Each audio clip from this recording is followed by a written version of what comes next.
Nebraska Plains. Early June, 1945. The truck's engine clattered like a tin drum under glass sky. Gray dust curled off the tires and hung in the morning glare before dissolving into heat tremors over the prairie. In the back, a dozen men sat silent, uniforms faded from months of sun and soapless washing. Their boots rattled on the wooden floor as the truck bounced through ruts cut by spring storms. At each jolt, a chain clinked softly, half symbol of custody, half routine precaution. One of the men, thin, blond, eyes sharp from hunger rather than hostility, kept staring over the sideboard. The world outside seemed endless. Yellow wheat bending in the wind, sagging fences, pale blue grain silos glinting like lighthouses of some merciful coast. No artillery thunder, no siren wail. Only the land breathing, calm and indifferent. It felt nothing like captivity, which frightened him more than chains ever could. At the wheel sat Corporal James Hale, 23, a Kansas farm boy drafted into logistics. He wore the faint smirk of someone who knows the road by feel. Every few minutes, he tapped the steering wheel in tempo with a tune from the radio long silenced by static.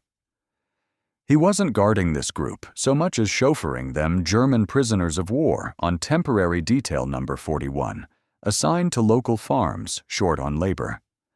The Army paperwork described it blandly as agricultural assistance. Hale's father, were he still alive, would have called it what it was.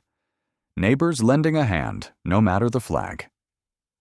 Ahead waited a small holding pen of a community 2 barns, a windmill, a cluster of cottonwoods marking a well. The truck pulled off the road, gears groaning. American farmers were already there, hats pushed back, sleeves rolled to the elbow. Their faces carried the baked patience of men who'd fought both drought and the Depression years before Hitler ever rose. One farmer raised a hand to shade his eyes as the vehicle stopped. Beside him, his daughter clutched a jug of lemonade she'd insisted on carrying, though her father had muttered that convict Huns didn't need lemonade. Dust settled over everyone in a soft brown veil. Hale jumped down and unlatched the tailgate. He called out, "All right, fellas, let's move." The Germans rose in unison, boots hitting the ground almost respectfully. Each held his cap at chest level until a nod allowed them to cover their heads again. The gestures were crisp, disciplined, and oddly polite. The lead farmer approached, his expression measured. "Morning," he said simply. "Name's Whitaker. We'll start on the west field. Wind's coming up later." He spoke as if to neighbors, not enemies. The tone alone startled the prisoners, who understood enough English to catch the calm in it. They waited for the command to separate, to dig under watch. Instead, Whitaker waved a hand toward a heap of hayforks and rakes. "Grab one. Work's honest." The men hesitated, confusion passing through the group like a gust. One finally stepped forward, reached for a tool, and tested its weight.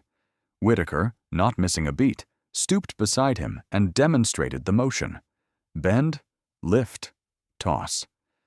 No lectures, no guards barked order. Only sunlight, breath, and the faint rustle of wheat waiting to be conquered by human rhythm. Within minutes, the field pulsed with motion. The Germans formed a line and began stacking shocks of wheat. The Americans matched their pace on the adjoining row. Rakes flashed like bayonets without malice. Sweat turned every back dark by noon. And somewhere between the first laugh and the first shared swig from a water jug, something weightless and startling, arrived a glimpse of work untainted by victory or defeat. Expectation had promised punishment, control, humiliation.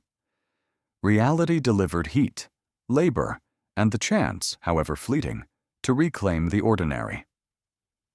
Behind them, The flag at the guard's post stirred in the breeze, but even that seemed incidental next to the steady sound of men and earth discovering a common language. The war in Europe was ending. Its noise had not yet reached this quiet interior of America. Here, on a Nebraska farm under wide and forgiving light, the front line had become a furrow, and the battle was for the harvest. In that humble symmetry, the conquered and the victors, side by side in dust history, paused long enough to breathe. By midday, the field had settled into its own steady heartbeat. The first shock of unease gave way to the rhythm of necessity, the sound of straw sliding off rakes, distant hum of tractors, quiet grunts marking effort over ideology. In that shimmer of heat, the lines between soldier and farmer began to blur. The Nebraska plains that summer held no battle smoke, only the slow pulse of American life stretched thin by war. Main Street in town smelled of motor oil and penny candy. Ration stamps hung near every cash register. Newspapers posted world maps speckled with pins marking where "our boys" fought and where they had fallen. Along the sidewalks, shop windows showed signs in faded paint, "Don't travel unless you must," "Buy war bonds," "Save the tin for victory." Every face carried that same hollow mixture of endurance and waiting. While the war raged an ocean away, the land here stayed hungry for labor. Nearly every farmhand of drafting age wore khaki somewhere overseas, and the harvest would not wait for politics. So the War Department issued its quiet solution prisoners of war to fill the gap. Trainloads of them had arrived months earlier through New York ports, processed, deloused, and ferried inland to camps built where wheat outnumbered people. It was a logistical miracle, efficient and improbable, as though America's vastness could redeem everything broken beyond the sea by sheer acreage alone. The civilians called them the Germans, or sometimes, half-laughing, Hitler's farmhands. Yet most formed opinions not from ideology, but from simple observation. The first thing they noticed was how young they looked, barely men, polite to a fault, moving with unshowy precision. The second was how naturally they worked. By the second week, the rhythm of harvest began to feel like a dialogue. Corporal Hale's truck became a familiar sight. Dawn departures trailing dust, evening returns beneath crimson skies. At the farm gates, wives brought water cooled in tin buckets, children gawked at the strange uniforms, and old men squinted, trying to imagine these polite laborers as the same enemy who stalked the radio reports. Some couldn't reconcile the two images and stopped trying. Others hardened their stares into silence, still wary of betrayal that never came. Inside the working hours, formality thinned. A farmer's son taught a prisoner to toss hay bales using the smaller American-style pitchfork. A prisoner mended a broken gate hinge without being asked, whistling under his breath an old Rhineland tune that sounded hauntingly like an American folk hymn.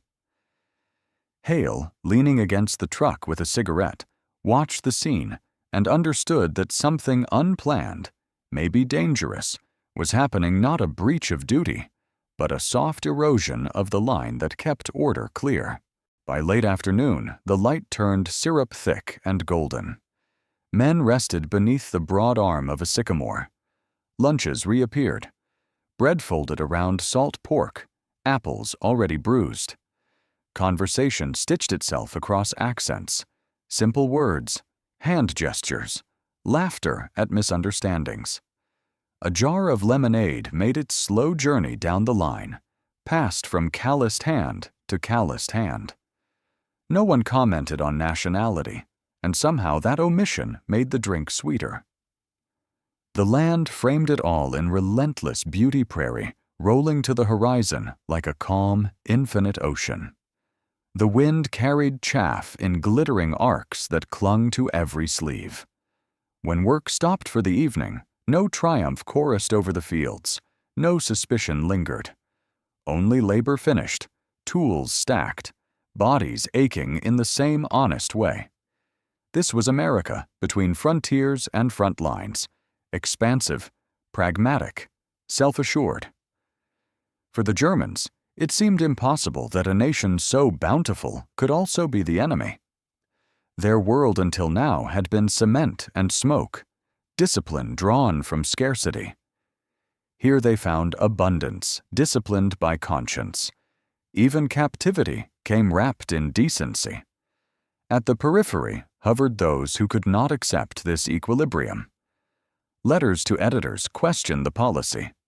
Why feed the enemy while our own men bleed? The replies were clipped and bureaucratic. Geneva regulations, moral obligations, the arithmetic of decency. Still, the farmers saw something quieter underneath, a logic older than law. If your crop depended on another man's sweat, you learned to see him as human, or you risked losing both conscience and corn. Night brought a softer language. Exhausted prisoners slumped in truck beds on the way back to camp, faces haloed by cigarette embers.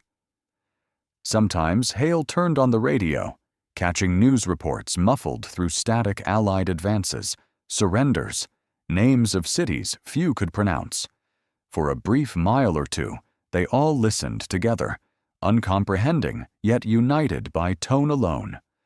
A world ending somewhere while another began here, between the furrows. Under stars that erased the boundaries of fences, the land and its temporary laborers slept. They might awaken as strangers again come morning, uniforms reminding everyone of the gulf between them. But that night, the silence over the plains carried something radical.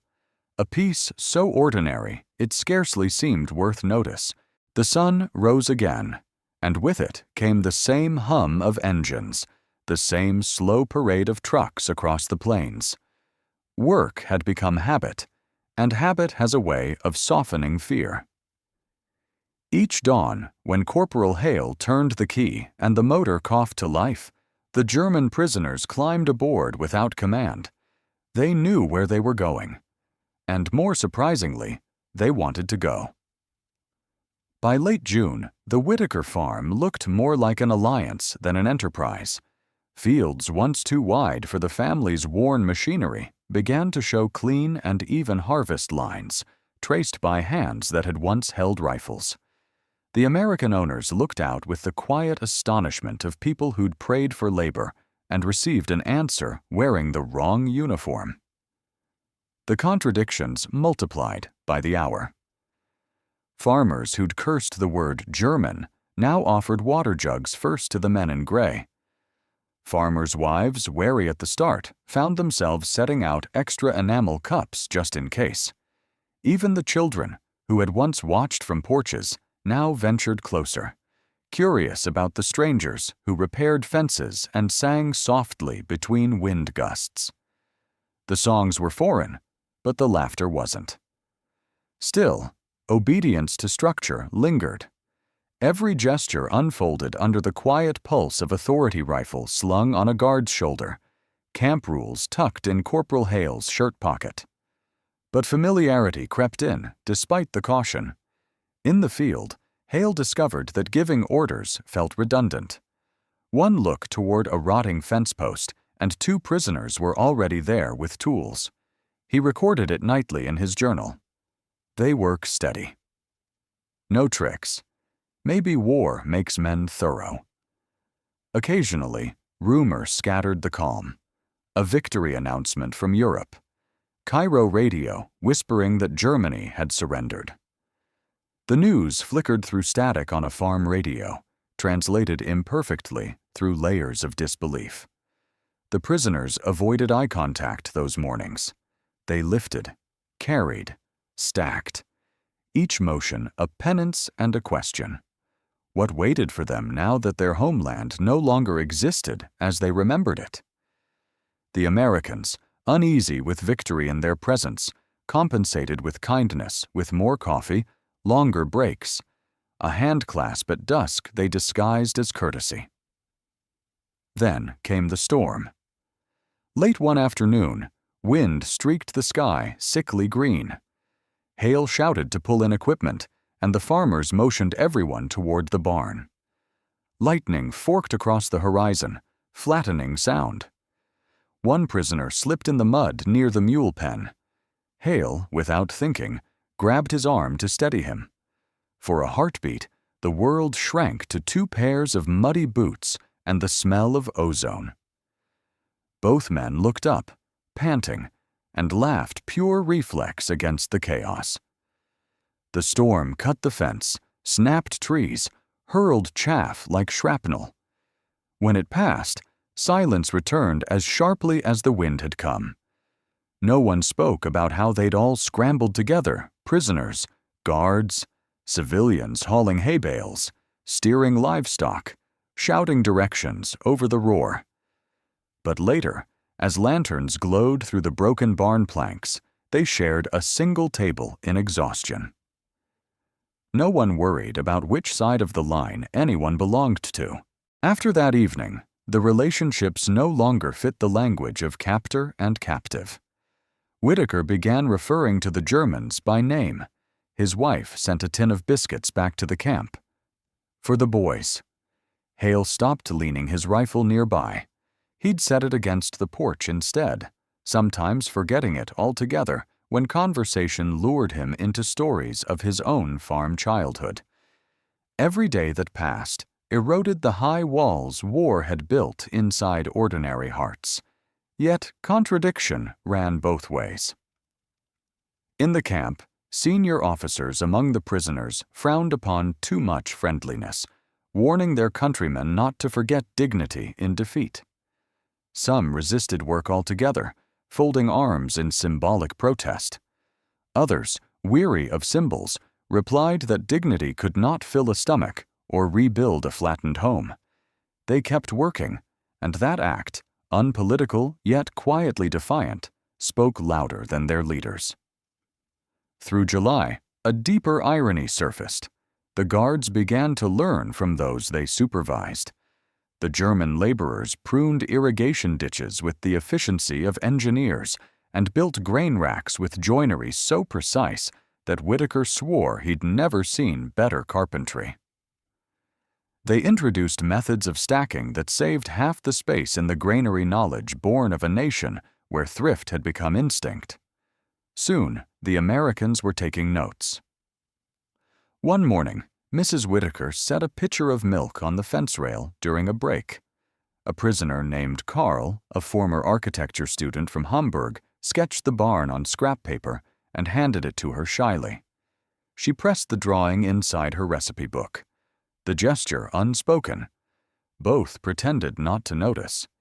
Human feeling had crept under the canvas of regulation, like light through a nail hole. The town, inevitably, took notice. At church socials and barber shops, whispers grew. "Folk getting too cozy with them Krauts," one man muttered. His friend shrugged. "They show up, do twice the work any hired man will. Don't talk back." The war, for most of them, had become a headline rather than a reality. To refuse help simply because that help had once worn the enemy's insignia seemed, finally, a kind of foolish pride. By harvest's end, the contradiction had ripened into normalcy. Work teams of Americans and Germans loaded wagons in easy silence. When the whistle signaled the day's end, they paused to look across what they'd built together. Rows clean as parade ground stripes, barns filled, fences mended. Even the flag whipping from the farmhouse pole looked less like a declaration of victory and more like acknowledgement of shared endurance.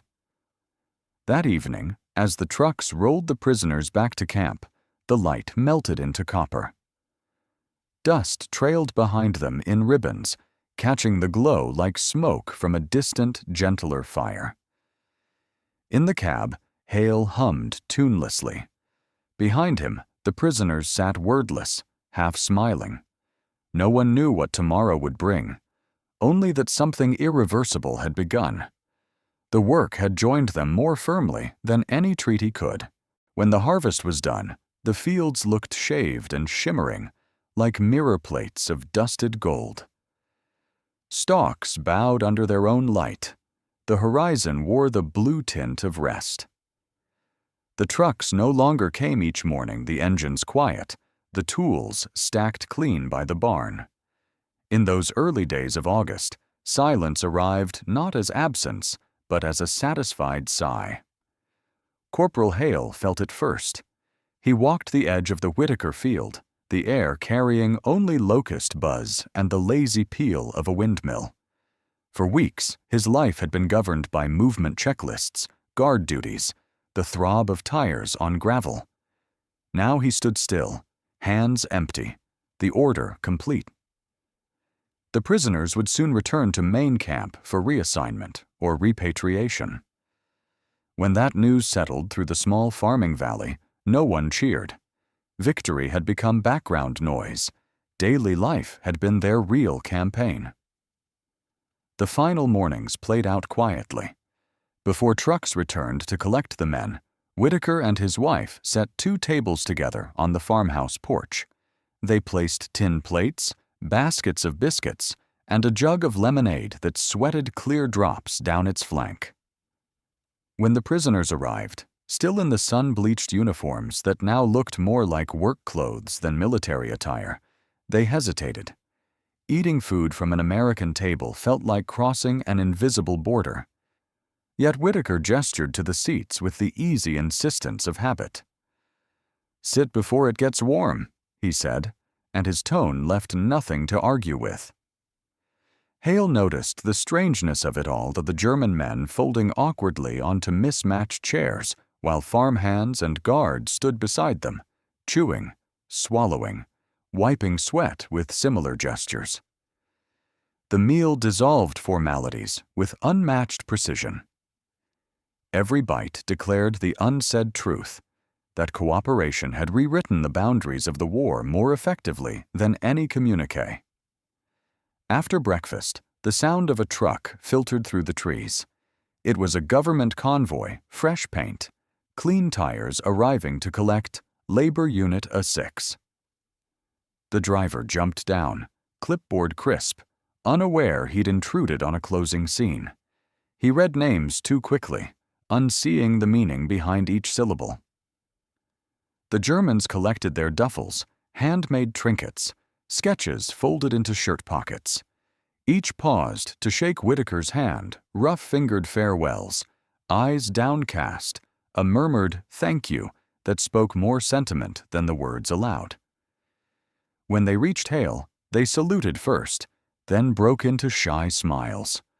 One of them, Carl the sketch artist, offered his notebook page depicting the farm after the storm, every board and broken fence faithfully drawn. Hale took it carefully, knowing it was the kind of document that history rarely keeps, but memory never loses. Engines started, dust rose, and the line of trucks rolled toward the main road. The Americans watched until the horizon made ghosts of them. Even then, the sound of departure tugged at the chest, a note of closure they hadn't realized they were dreading. When the dust at last fell still, life resumed by instinct rather than command. Men fetched tools, women gathered laundry, and wheat chaff continued to swirl in the afternoon light. But beneath every gesture lay an unfamiliar quiet of conscience. What had begun as labor had turned, almost imperceptibly, into fellowship. Autumn arrived like a long exhale. Leaves browned, the camp gates opened less often, and reporters stopped visiting. In town, people spoke of that summer with the Germans, the way they might speak of a peculiar weather spell, something disruptive yet gentle. Now and then, someone would find a handmade buckle or a carved figurine left behind, evidence of invisible gratitude. Martha Whitaker found her old recipe book one winter day, and the sketch still tucked inside, edges yellowing but lines sharp. A memory captured in pencil dust and silence. Years later, when the war's debris had settled into textbooks and ceremonies, the Whitaker farm still held a strange peace. The fence the Germans rebuilt never needed repair again. Children of the valley grew up hearing about the season when captured soldiers harvested wheat and sang in foreign tongues that sounded somehow like prayer. Visitors driving by might see nothing unusual, just fields, barns, rust-colored windmill blades turning, but the locals sensed the layer of history buried just beneath the sod. Time, ever practical, folded it all away. The men in gray returned to Europe, to countries fractured, to lives they later remade. Some wrote letters back, careful English scrawled across thin paper to families they'd once worked beside. In those few still surviving notes, their handwriting trembles with the memory of sunlight, of honest work, of Americans who treated them as men before accepting them as enemies defeated. On late summer evenings, when the stretches of land shimmered pale and unending, the Whitakers would pause on their porch, looking across the prairies the Germans once worked. Wind moved through the fields in languid gold waves, alive yet speechless. Some nights Hale visited, and they would sit without saying much, only stare at the horizon, knowing it once carried dust and promises in equal measure. The war had ended with treaties far away, but here the reckoning felt closer, quieter. The soil itself seemed to remember how mercy had taken root alongside wheat.